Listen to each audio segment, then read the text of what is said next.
Hey everyone, welcome back to Corporate Decoder, the place where we try to make sense of the SEC filings that would otherwise put you to sleep. Today we're diving into Millrose Properties Inc. as they try to shed some skin. So Millrose Properties Inc. is essentially offering a stock swap.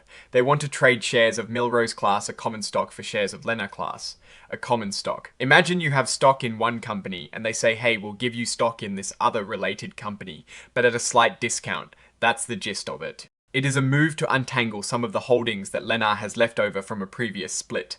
They are trying to get their remaining shares of Millrose Properties Inc. into the hands of shareholders who actually want them. Mark your calendars because this whole offer has an expiration date. It will wrap up around midnight on November 7th, 2025, unless they decide to extend it. And believe me, deals like this can get extended. Lennar Corporation, the parent company here, is orchestrating this entire shuffle. If you hold Lennar Class A common stock, you might be eligible to participate, but holders of Class B stock are out of luck on this particular deal. Now, for the tricky part of how they decide the exchange rate, it is not just a simple swap based on today's price. They look at the average stock value over a specific 3-day period called the averaging period, right before the offer closes. This is a way to smooth out price bumps and dips. Here is a big warning sign. There is an upper limit on how much Millrose stock you can get for your Lennar stock. This means you might end up with way less value than you were initially hoping for, especially if the stock prices move in a weird way during that averaging period. They're reoffering roughly $106 worth of Millrose stock for every $100 of Lennar stock. But that upper limit could seriously cut into that bonus. Let S look at the numbers from October 9th, 2025. Lennar class of stock was trading at $117.91, and Millrose class of stock was at $32.39. These are just snapshots in time, and that averaging period I mentioned is what really matters for the final exchange rate. You'll find out the exact exchange rate, and whether that tricky upper limit is in play. Late in the game, they promise to announce it by 9 AM on the day before the offer actually ends. So you might not know the precise terms until very close to your decision deadline. Don't expect to get any tiny pieces of stock. If the math results in fractional Millrose shares, they will be sold off and you'll get cash for them instead. This can sometimes take longer to process, so you might get your main shares first and then a little cash later for those fractions. Now let's talk about what could go wrong. This whole section is a big red flag, and it is filled with every possible bad outcome. They're warning you about pretty much everything that could make this deal go south, from market downturns and regulatory issues to the fact that Millrose is a pretty new company. One of the biggest risks they highlight is that Millrose is a new player. It has only been around for a short time, and it is hard to judge how well it will actually do on its own. This means investing in it is a bit of a leap of faith. Here is a classic problem. Millrose has deals with Lennar, its former parent, and they're admitting these deals might not have been as good as they could have been if they had been negotiated with completely outside companies. That means Millrose might have been shortchanged in these early agreements. Millrose is paying a lot of money in fees to its manager, Cale. They practically spell it out by saying these fees increase the risk that Millrose won't make money. It sounds like a lot of the good stuff is going to the management company. Alright, let S get to the numbers. They've given us some preliminary financial results for the third quarter of 2025. Remember, these are estimates and could change. For the first 9 months of 2025, Millrose is reporting revenues of around $411 million. This comes mostly from option fees, which are basically payments from builders to hold onto land, and some development loan income. They also talk about something called AFO, which is their special measure of profit. For just the third quarter of 2025, they estimate AFO to be about $122.5 million.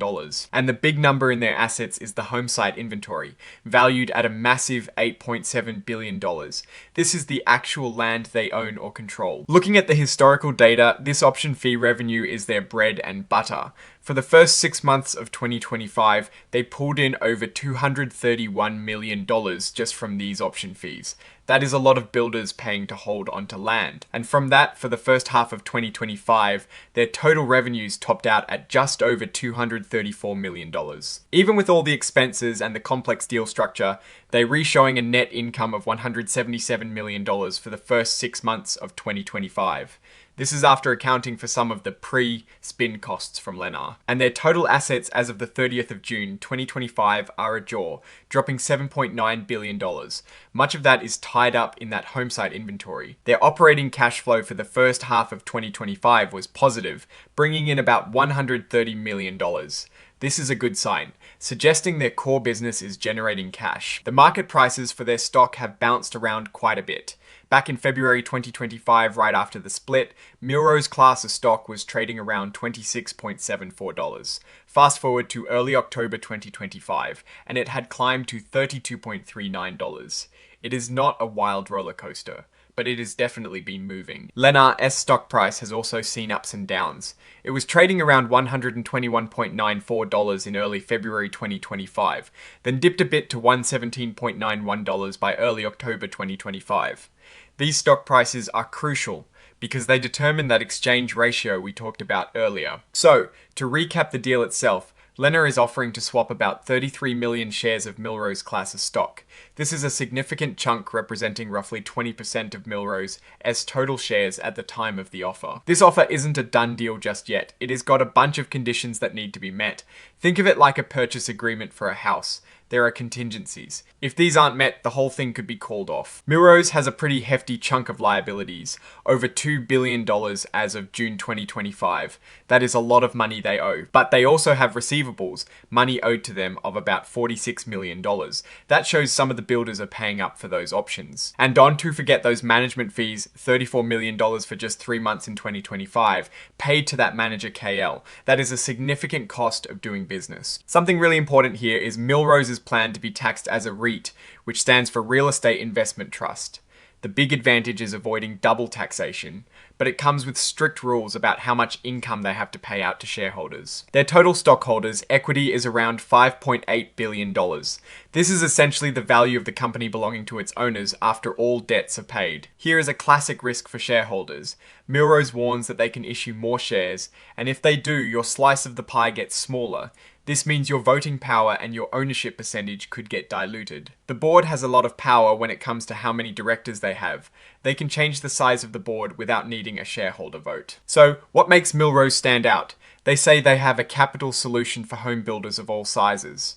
They see themselves as a more reliable and potentially cheaper way for builders to get capital for land compared to the old school private land banks. They were also bragging about their size. As of June 2025, they owned properties in 29 states with over 128,000 home sites.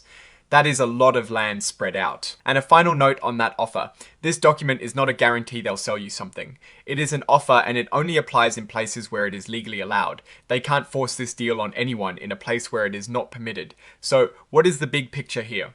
Millrose is trying to untangle itself from Lennar with this stock swap. They're offering a discount for you to exchange your Lennar shares for Millrose shares, but there are definite risks involved, especially with that upper limit on the exchange ratio, and Millrose being a new company. Their finances show a lot of land assets, which is their core business, but also significant liabilities and management fees. The whole deal is a gamble on Millrose's future as an independent REIT, and whether Lennar's early agreements will truly benefit Millrose in the long run. What do you all think about this stock swap? Is it a good deal or too risky? Let me know your thoughts in the comments below. If you found this breakdown helpful, hit that like button and subscribe for more corporate deep dives. And don't forget to join our Discord community linked in the description for more discussions. Thanks for watching, see you next time.